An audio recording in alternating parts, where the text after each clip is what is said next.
Now, last week was an interesting one because I gave you an extra pick.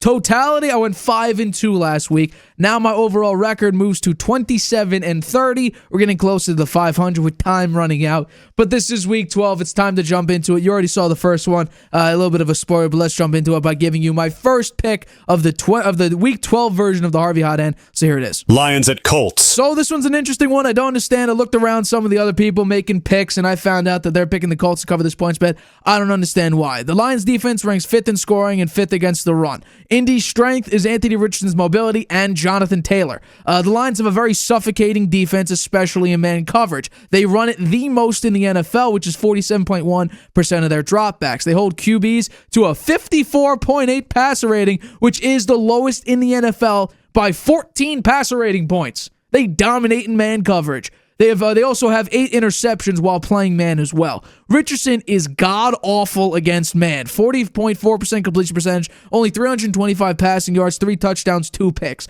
The Lions are a juggernaut of a team. 7 straight touchdown drives against the Jacksonville Jaguars. The best running back combination in David Montgomery and Jahmyr Gibbs, Sam Laporta. You have Amon-Ra St. Brown, Jamison Williams, Brian Branch. You have a tremendous plethora of talent, offense, defense, Jake Bates, kicker, special teams. I mean, they have everything. This is a juggernaut of a team. I say the Lions win 31-21 and cover a -7.5 point spread on the road. I don't see the Colts covering this game. I'm sorry. The next one. Broncos at Raiders. So this one, last time these teams played was back in week 5. Raiders scoring their first 2 drives, and then Minshew threw a 100-yard pick 6, which flipped the script from there. They ended up losing by 16 points. Bo Nix is a legitimate contender for Offensive Rookie of the Year, and since about week 4, he has been statistically the best rookie of this class. The defense of the Denver Broncos has played incredibly well this season so far. The Raiders, on the other hand, they don't have a consistent pass rush. They rank 28th in the NFL. Look what Bo Nix just did against the worst pass rush in the NFL. He put up over 300 yards and 4 touchdowns. It was incredible. That's what you get when Bo Nix has time to throw. He's 6-0 in games which he's been pressured on less than 30% of his dropbacks. Guess what? The Las Vegas Raiders quarterback pressure rate is about 31%. So if the offensive line, which since week 7 has been the best pass-blocking offensive line according to PFF in the NFL, I think Bo Nix is going to be sitting pretty in the pocket, making the big-time plays. The Broncos are also 4-0 against the spread as favorites this season, and even dating back to last season, they've covered 5 straight games as favorites. So I'll take the Broncos to win here, 28-20, cover a -5.5 point spread. Once again, this was 6.5. There was a point flipped over into 5.5. That's even easier for me. I'll take the Broncos. -5.5 cover at Raiders. The next one. Patriots at Dolphins. Now, this is a risky one. I normally, the past 2 seasons, have gone away from this team, but I'm picking them in this one. Patriots covering the 7-point spread against Miami. Drake Maye has been tremendous this season so far. Christian Gonzalez is a big X factor on defense because he can, has, and will shut down Tyreek Hill in man coverage. If the Patriots decide to go play zone, that's where the defense is going to get exposed. Rhamondre Stevenson, though, I think he's going to be the X factor because I think the Patriots should play time of possession. Don't worry about the score. Worry about controlling time of possession. Take the ball out of Tua's hands. Take the ball out of Tyreek Hill's hands. The Dolphins' defensive front ranks 24th in run-stop win rate. So I think Rhamondre Stevenson and maybe Drake Maye and maybe Antonio Gibson could have a lot of success running the football. The Patriots have won games outright in their last 2 appearances as 6-point underdogs. Week 8 and Week 10 versus the Jets and the Bears, respectively. So there's an opportunity for the Patriots to potentially upset. But since Week 6, Drake Maye and Tua have been probably the best accurate quarterbacks in the NFL because they rank 1 and 2, respectively, for lowest off-target throw percentage in the NFL. The Dolphins are the better team. I don't want to make this so Patriots going to upset them. They might. But the Dolphins are the better team.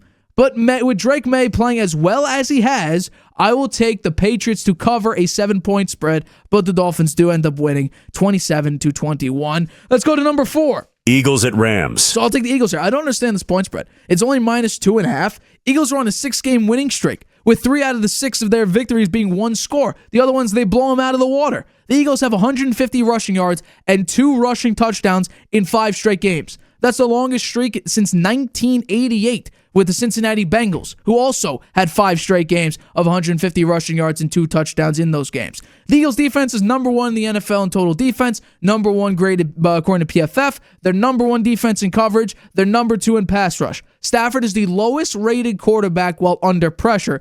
2 touchdowns, 5 picks, 1 big-time throw to 10 turnover-worthy plays. He puts the ball in harm's way when the pocket collapses. Passer rating while under pressure, he's ranked 25th out of 27 qualified quarterbacks. If the Eagles can get to Matt Stafford, Quinyon Mitchell's having a tremendous season, and also Zach Bond is also doing tremendous as a linebacker. I think the defense will get to Stafford, make him make some bad throws. I'll take the Eagles to win 30-24 and cover a -2.5 point spread. The final pick of Week 12 is Buccaneers at Giants. Now, it's kind of risky because Tommy DeVito will be out there, but I am taking Tampa to win just because, guess what? The Bucs have lost 4 straight. 10-point loss to Baltimore, 5-point loss to Atlanta, 6-point overtime loss to Kansas City, and 3-point loss to San Francisco. All those losses were without some of their top-tier receivers. The 5-point loss to Atlanta, the 6-point overtime loss to KC, and the 3-point loss to San Francisco. Now, Chris Godwin got hurt in the game to Baltimore, but it looks like Mike Evans will be back. So that'll be a big addition, and hopefully will give